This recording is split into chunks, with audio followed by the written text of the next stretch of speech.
네, 안녕하세요. 저는 웰시 앤 와이즈 패밀리 오피스 한국 법인에서 법인장을 맡고 있는 박상우입니다. 최근 한국 부동산 시장 환경 변화가 매우 빠르게 진행되고 있습니다. 미주 한인 입장에서 한국 내 부동산을 보유하거나 신규 투자할 때 가장 먼저 고려해야 할 핵심 리스크와 기회 요인은 무엇인가요? 한국의 부동산 시장은 상당히 타국에 비해서 이제 급변하고 있는데요. 여러 가지 이유가 있을 수 있습니다. 제일 요즘에 많은 영향을 끼치는 것은 아무래도 환율하고 그리고 정책의 변화인데요. 그러한 것들이 이제 리스크로 다가올 수 있는 부분이라고 할 수 있겠습니다. 특히 이제 정책 같은 경우는 새로운 법안들이 계속 지금 발의가 되고 있고 통과도 되고 있고, 그리고 달러에 대한 환율도 상당히 많은 변화가 있었습니다. 그래서 그러한 부분을 고려를 해서 한국에 있는 자산을 미국으로 이전을 하시던가 아니면은 한국에 대한 투자가 이루어져야 될 것 같습니다. 환율 변동성이 커지면서 해외 자산 보유자들의 고민도 깊어지고 있습니다. 환율 변화가 한국 자산 가치에 미치는 실제 영향은 어느 정도이며 미주 한인들이 환차순 또는 환차익을 전략적으로 관리할 수 있는 방법이 있다면 무엇인가요? 환율은 과거서부터 지금까지 지속적으로 계속 변화해 왔습니다. 한국 원화의 경우는 달러 대비해서 그것의 가치가 좀 줄어들고 있고요. 원화에 비해서 달러의 가치는 지속적으로 상승을 하고 있습니다. 그 이유는 몇 가지로 나눌 수 있는데요. 제일 큰 이유는 바로 그 달러가 전 세계의 기축통화가 되는 것이 가장 큰 이유라고 할 수 있겠습니다. 미국에서는 달러를 만들어내고 찍어낸다고 하더라도 그 돈은 많은 부분이 외국으로 유통이 되게 됩니다. 해외로 나간 돈이 100% 다시 미국으로 돌아오는 게 아니라 우리나라 같은 경우, 특히 이제 IMF를 겪은 그런 뼈아픈 경험이 있는 나라들일수록 더욱더 달러를 안고 밖으로 내보내지 않으려고 하는 경향이 있습니다. 그렇기 때문에 달러 같은 경우에는 수요가 많아져 가지고 계속 가치가 올라가는 것이 첫 번째 이유겠고요. 두 번째로는 이제 금리를 들 수가 있겠습니다. 미국과 한국 그리고 전 세계 대부분의 나라들이 코로나를 겪으면서 양적 완화를 진행을 했습니다. 그때 많은 돈을 찍어냈는데요. 금리 인플레이션을 막기 위해서 지금 미국은 금리를 상당히 많이 높여놓은 상태입니다. 그에 비해서 한국 같은 경우에는 소상공인들을 보호하기 위해서 금리를 계속 낮게 가져가고 있는 상황입니다. 돈은 금리가 낮은 곳으로부터 금리가 높은 곳으로 움직이는 성향이 있습니다. 그렇기 때문에 많은 지금 한국의 돈이 달러로 환전이 돼가지고 미국으로 건너가고 있는 그러한 상황입니다. 그렇기 때문에 한국에 있는 달러의 수가 줄어들기 때문에 달러의 가치가 계속 높아지고 있는 거죠. 마지막으로는 이제 정책의 변화가 있는데요. 상당히 다양한 정책의 변화가 있었습니다. 특히 이제 부동산 관련해서는 많은 변화가 있었는데요. 아무래도 부동산을 많이 소유하고 그런 것에 대한 세금이라든지 절차라든지 이런 게 많이 복잡하고 좀 까다로워진 성향이 있습니다. 그렇기 때문에 많은 분들이 세금에 대한 부담이 좀 적고 절차가 조금 더 간편한 해외 시장 투자를 더 선호를 하고 있는 추세입니다. 그렇기 때문에 한국에 있는 자산을 많이 매각을 해서 그것을 현금화한 다음 해외로 옮기는 작업이 활발하게 이루어지고 있습니다. 이러한 대표적인 요인들을 봤을 때 지금 환율의 하락을 지금 야기하고 있는 거고요. 거기에 이번에 한국 대통령과 그리고 미국 대통령이 만나가지고 합의한 내용 중에 한국의 돈을 미국으로 투자를 하는 이러한 것이 진행이 되면은 앞으로도 그 환율은 계속 변동이 있을 것이라고 예상이 됩니다.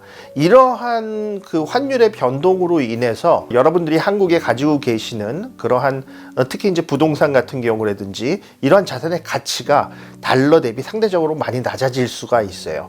그러한 리스크가 항상 존재한다는 것을 좀 염두에 두시는 것이 좋을 것 같습니다. 한국에서 미국으로 또는 미국에서 한국으로 자산을 이전할 때 여러 규제나 세금, 신고 의무가 따릅니다. 미주 한인들이 자산 이전 시 가장 자주 겪는 실수나 어려움은 무엇이며 이를 예방하거나 해결할 수 있는 실질적인 절차와 조언이 있다면 무엇인가요?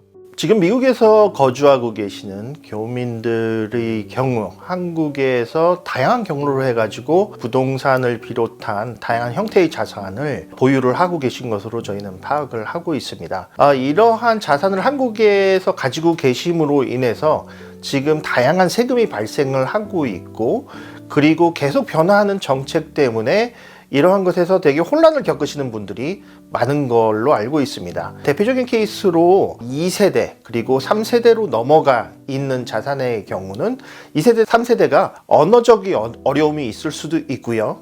그리고 한국에서 뭐 구청이나 이제 동사무소 가가지고 서류를 작성을 하고, 그리고 그거를 국세청이라든지 세무서에 신고를 하는 절차도 사실 미국과 많은 다른 점이 있기 때문에 이런 것에서도 불편을 느끼시는 분들이 상당히 있습니다. 그렇기 때문에 이러한 부동산의 매각이라든지 아니면은 자산에 대한 투자를 계획하고 계신 분들이라면은 필히 한국에 있는 전문가들한테 상의를 하셔서 진행을 하시는 것을 추천드리고 싶습니다. 자산이 성공적으로 이전된 이후 해당 자산을 관리 운영하는 과정에서도 전문성이 요구됩니다. 미주 한인 투자자들이 이전 자산을 안정적으로 관리하고 성장시킬 수 있는 투자 포트폴리오 전략이나 기준이 있다면 무엇이 있을까요?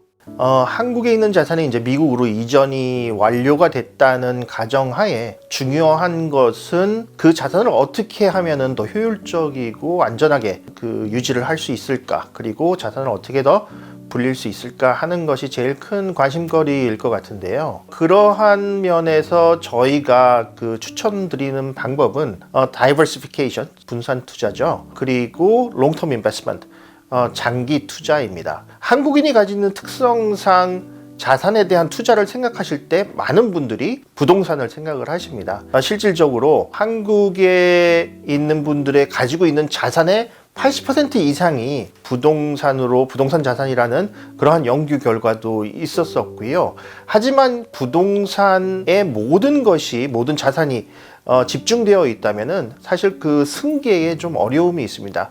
아무래도 부동산은 현금화하는데 시간이 오래 걸리고, 그리고 현금성 자산에 비해서 많은 절차가 필요하기 때문에 이러한 것을 나이가 들어가실수록 금융자산의 비중을 조금씩 늘려가는 것이 중요하다고 생각을 합니다. 금융자산을 운용을 할 때는 한 곳에 투자를 하지 말고 다양하게 분산을 시켜서 투자를 하고, 그 분산시켜서 투자된 투자금에 대해서는 장기적인 안목을 가지고 관찰을 하고 운영을 해야 됩니다.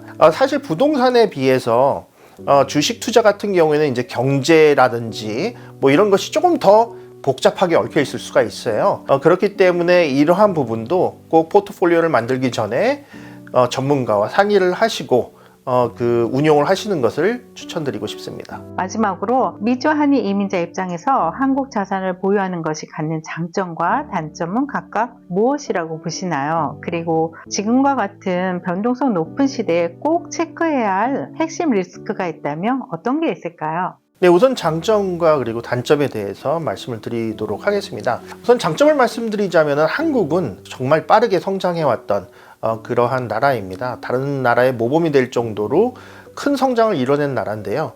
나라가 경제가 성장을 하면서 거기에 대한 자산의 가치도 같이 많이 그동안 높아졌습니다. 특히 이제 부동산에 같은 경우 상당히 그 가치가 많이 높아졌는데요. 요즘에 강남이라든지 이러한 특정 지역에 보면은 수십억에 달하는 아파트가 이제 일반화가 되었을 정도로 그 가치가 많게는 수십 배, 수백 배까지 늘어난 경우도 있습니다. 한국은 어떻게 보면 지리적으로 약간 섬 같은 나라거든요.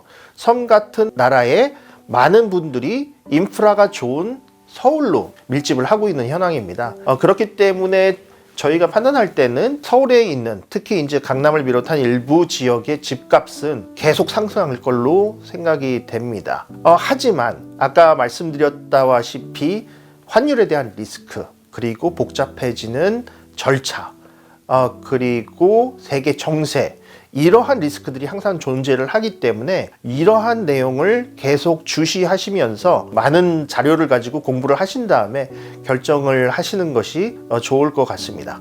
구독과 좋아요는 사랑입니다. 만나요.